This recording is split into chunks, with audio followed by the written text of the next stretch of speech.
बिस्मिल्लाहिर्रहमानिर्रहीम। जैसा कि आप जानते हैं, मेरा नाम आफ्ताब अहमद है। फ़र्स्ट ईयर का चैप्टर 1 हमारा चल रहा है और उसका हमारे पास जो आज टॉपिक है 1.6 जो कि है प्रिसीजन और एक्यूरेसी। कि किसी भी मेजरमेंट में प्रिसीजन से क्या मतलब है और एक्यूरेसी से क्या मतलब है। और फिर हम ये देखेंगे कि किसी भी गिवन डाटा में जब मल्टीप्लाई करें या डिवाइड करें या ऐड करें या सब्ट्रैक्ट करें तो उसमें टोटल अनसर्टेनिटी या टोटल एक्यूरेसी कैसे फाइंड आउट करते हैं। तो चलते हम पहले डिफाइन करेंगे what is precision. Precise measurement उसको कहते हैं जिसके अंदर एब्सोल्यूट अनसर्टेनिटी कम हो, लेस एब्सोल्यूट अनसर्टेनिटी। अब ये एब्सोल्यूट अनसर्टेनिटी क्या है? जो इंस्ट्रूमेंट हम यूज़ कर रहे हैं उसके लीस्ट काउंट के बराबर है ये। फॉर एग्जांपल हम किसी मेजरमेंट के लिए स्क्रू गेज यूज़ करें और उसका लीस्ट काउंट है 0.001 सेंटीमीटर, तो ये जो 0.001 है ये उस मेजरमेंट के अंदर एब्सोल्यूट अनसर्टेनिटी होगी। अब मैं एक एग्जांपल देता हूँ कि स्क्रू गेज के ज़रिए हमने मेजर किया किसी रॉड का डायमीटर और उसका आंसर आता है 2.321 सेंटीमीटर। अब ये जो डाटा है हमारे पास आया है इसमें जो एब्सोल्यूट अनसर्टेनिटी होगी वो प्लस माइनस 0.001 सेंटीमीटर। इसका मतलब है कि ये जो मेजरमेंट है ये 0.001 एक्चुअल से ज़्यादा भी है या एक्चुअल से 0.001 सेंटीमीटर कम है। एब्सोल्यूट अनसर्टेनिटी का मतलब है कि असल जो वैल्यू है उससे ज़्यादा हो जाना या कम, equal to the least count of measuring instrument. अब एक और एग्जांपल देता हूँ कि हम यूज़ कर रहे हैं वर्नियर कैलिपर, उसका लीस्ट काउंट है 0.01 सेंटीमीटर और उसके ज़रिए हम जो मेजरमेंट लेते हैं let's suppose 2.321 plus minus 0.01 centimetre, इसका एब्सोल्यूट अनसर्टेनिटी इसमें 0.001 है और इस मेजरमेंट में 0.01 है। इसमें एब्सोल्यूट अनसर्टेनिटी लेस है और इसमें ग्रेटर है। तो हमारे पास वो मेजरमेंट प्रिसाइज होगी जिसमें एब्सोल्यूट अनसर्टेनिटी लेस हो। तो स्क्रू गेज के ज़रिए ली गई मेजरमेंट प्रिसाइज है, उसमें प्रिसीजन ज़्यादा है, और वर्नियर कैलिपर के ज़रिए ली गई मेजरमेंट में प्रिसीजन कम है, वो कम प्रिसाइज मेजरमेंट है। तो precision depends upon the least count of measuring instrument. जितना लीस्ट काउंट इंस्ट्रूमेंट का कम होगा तो ली गई मेजरमेंट में प्रिसीजन उतनी ज़्यादा होगी, उसमें एरर उतना कम होगा। तो screw gauge is more precise than the vernier caliper because least count of screw gauge is less than vernier caliper. कि स्क्रू गेज हमारे पास ज़्यादा प्रिसाइज है किसकी निस्बत? वर्नियर कैलिपर की निस्बत, क्योंकि स्क्रू गेज का लीस्ट काउंट कम है और वर्नियर कैलिपर का ज़्यादा है। अब नेक्स्ट हम देखते हैं कि what is accuracy. Accurate measurement क्या है? एक्यूरेट मेजरमेंट वो है जिसमें लेस फ्रैक्शनल अनसर्टेनिटी हो। फ्रैक्शनल अनसर्टेनिटी का क्या मतलब है? फ्रैक्शनल अनसर्टेनिटी इस तरह हम मालूम करते हैं, जैसे एक मेजरमेंट है 10 ±0.1, दूसरी मेजरमेंट है 100 ±0.1। तो इन दोनों में जो एब्सोल्यूट अनसर्टेनिटी है वो 0.1 है, लेकिन दोनों की फ्रैक्शनल अनसर्टेनिटी डिफरेंट होगी। फ्रैक्शनल अनसर्टेनिटी कैसे मालूम करते हैं? परसेंटेज फ्रैक्शनल अनसर्टेनिटी ये बराबर होती है लीस्ट काउंट या absolute uncertainty divided by the reading. 0.1 least count है और रीडिंग 10 है, इससे डिवाइड करें और 100 से मल्टीप्लाई करेंगे तो आंसर आ जाएगा 1%। तो पहले डाटा में 1% फ्रैक्शनल अनसर्टेनिटी है। अगर सेकंड में देखें percentage uncertainty 0.1 divided by 100 multiplied by 100, इसमें परसेंटेज एरर हो जाएगा 0.1%। तो सेकंड वाले में फ्रैक्शनल अनसर्टेनिटी कम है, फर्स्ट वाले में ज़्यादा है। तो सेकंड वाला जो मेजरमेंट है that is more accurate. A measurement is more accurate which has less percentage fractional uncertainty. अब हम देखते हैं इसी से रिलेटेड जो टॉपिक है, टॉपिक नंबर 1.7 अनसर्टेनिटी से है, वो है total uncertainty. Total uncertainty in final result. जैसे हमने सिग्निफिकेंट फिगर्स में देखा कि 2 या 2 से ज़्यादा को ऐड किया जाए या मल्टीप्लाई किया जाए तो फाइनल में कितने सिग्निफिकेंट होंगे। इसी तरह हम देखेंगे कि 2 या 2 से ज़्यादा नंबर्स को, डाटा को जब ऐड करें, सब्ट्रैक्ट करें, मल्टीप्लाई करें, डिवाइड करें, जो फाइनल रिज़ल्ट आएगा उसके अंदर अनसर्टेनिटी कितनी होगी वो हम चेक करेंगे। तो पहला हमारे पास है एडिशन और सबट्रैक्शन, कि जब हम 2 या 2 से ज़्यादा नंबर्स को ऐड करें या सब्ट्रैक्ट करें तो फाइनल रिजल्ट में अनसर्टेनिटी कितनी होगी वो हम देखेंगे। एडिशन और सब्ट्रैक्शन के वक़्त हमें क्या करना है? Absolute uncertainties are added. आप सिर्फ इसी बात को याद रखें कि जब 2 या 2 से ज़्यादा नंबर्स को ऐड करें या माइनस करें तो जो फाइनल रिजल्ट होगा उसमें सारे डाटा के एब्सोल्यूट अनसर्टेनिटी क्या होंगे? जमा हो जाएंगे। फॉर एग्जांपल आपकी बुक की एग्जांपल है x1 26.8 ±0.1 और x2 हमारे पास है 10.5 ±0.1। अगर हम इन दोनों को माइनस करें x1 में से x2 तो आंसर हमारे पास आएगा 16.3।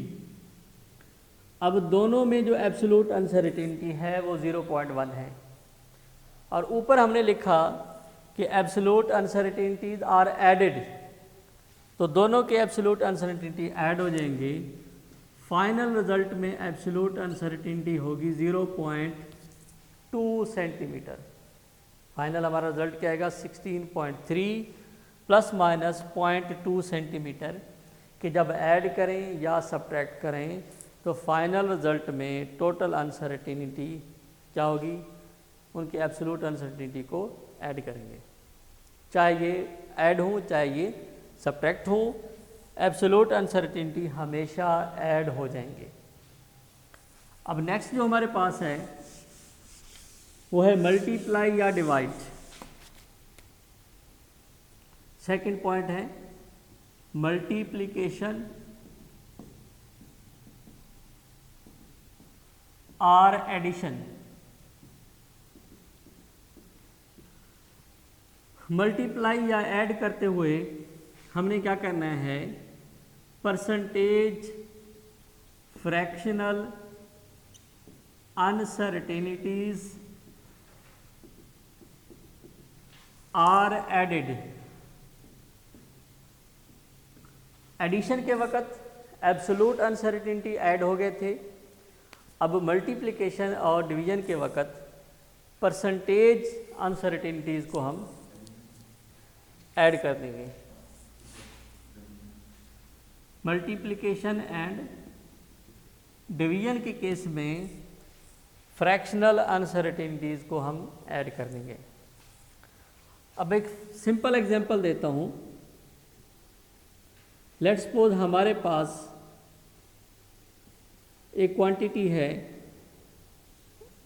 वोल्टेज, वोल्टेज की वैल्यू है 50 प्लस माइनस 0.1 वोल्ट और करंट की वैल्यू है 10 प्लस माइनस 0.01 एम्पेयर। आपकी बुक के एग्जांपल से मैं इसको सिंपल करके बता रहा हूँ। वोल्टेज और करंट, इससे हमें मालूम करना है रेजिस्टेंस। ओहम लॉ के मुताबिक रेजिस्टेंस इक्वल होता है वोल्टेज ओवर करंट, तो डिवाइड हो जाएंगी। 50/10 आंसर आएगा 5 ओहम। 5 ओहम ही रेजिस्टेंस की वैल्यू है। अब ये दो चीज़ें डिवाइड हो रही हैं, वोल्टेज और करंट। मैंने लिखा जब दो चीज़ें डिवाइड हों या मल्टीप्लाई हों तो उनके फ्रैक्शनल अनसर्टेनिटीज़ ऐड हो जाएंगे। तो पहले हम इनके फ्रैक्शनल अनसर्टेनिटीज़ मालूम करेंगे, फिर उनको आपस में ऐड करेंगे। तो पहले हम फ्रैक्शनल अनसर्टेनिटी देखेंगे, किसमें, वोल्टेज में। तो fractional uncertainty in the voltage, पहले आपको समझाया था कि फ्रैक्शनल कैसे मालूम करती हैं, लीस्ट काउंट को डिवाइड करते हैं रीडिंग से। तो 0.1/50 मल्टीप्लाइड बाई 100, इसका आंसर आ जाएगा हमारे पास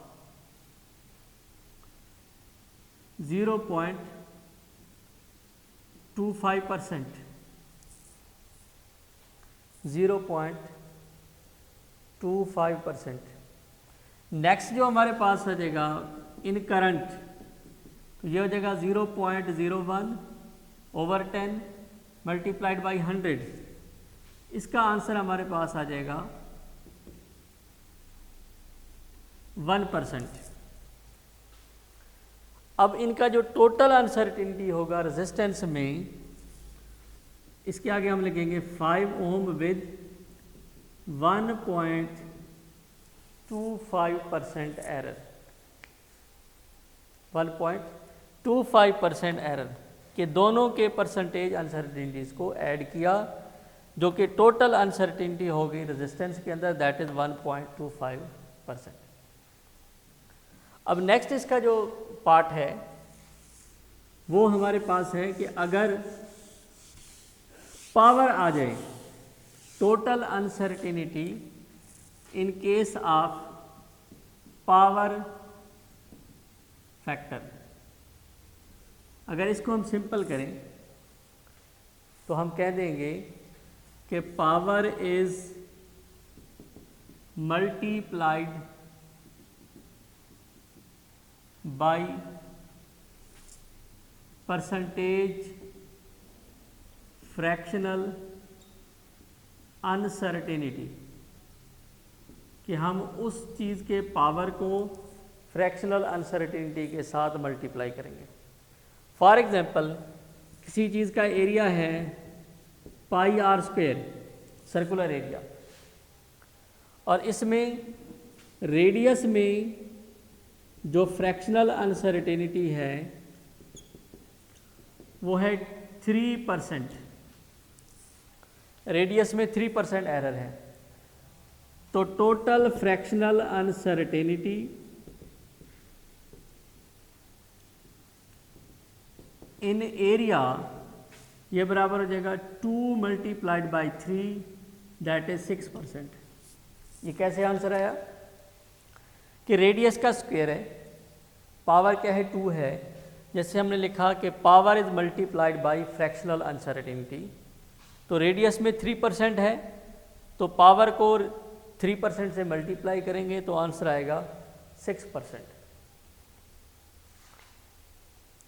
इसी तरह अगर हमारे पास एवरेज है तो एवरेज के केस में टोटल अनसर्टेनिटी कैसे मालूम करते हैं, तो वो हम देखते हैं।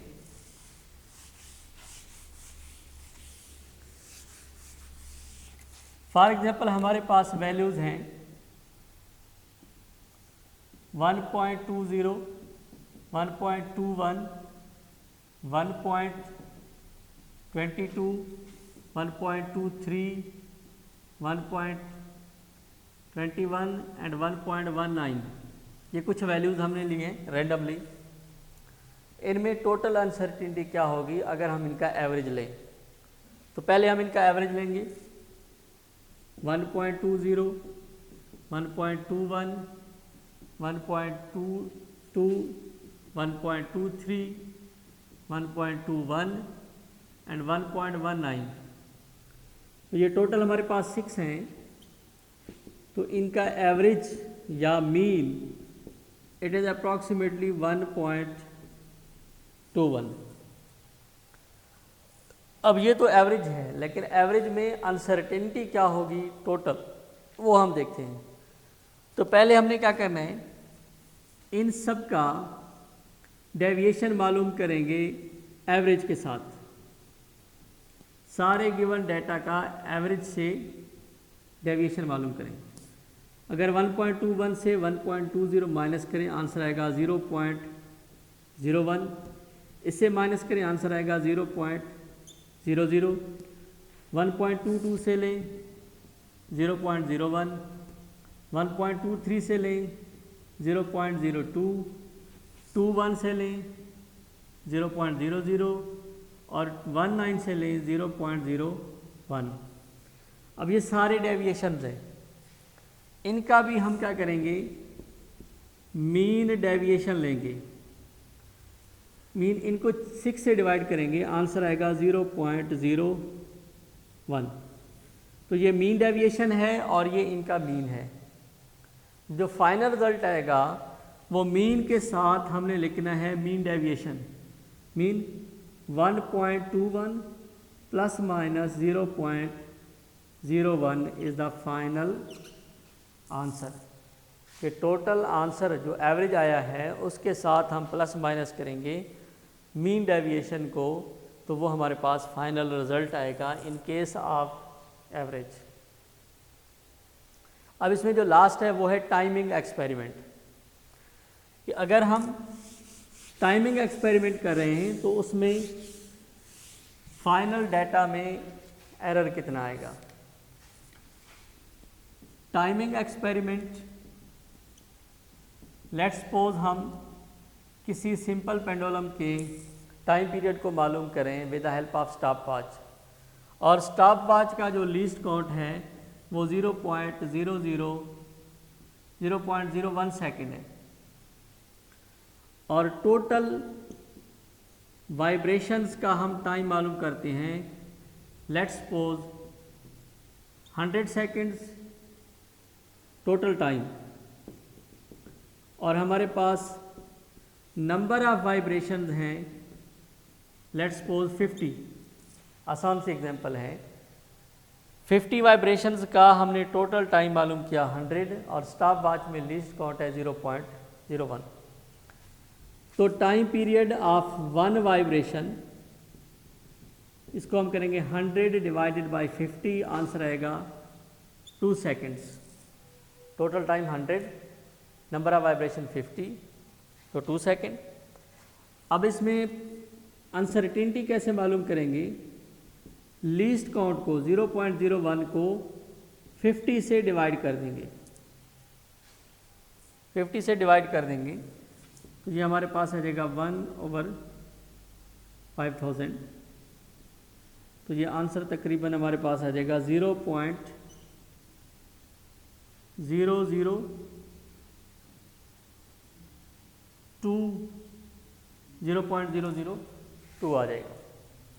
तो इसको हम इसके साथ लिखेंगे time is equal to 2 ± 0.002. It is the final time period of one vibration with least count 0.002 second. Thank you very much.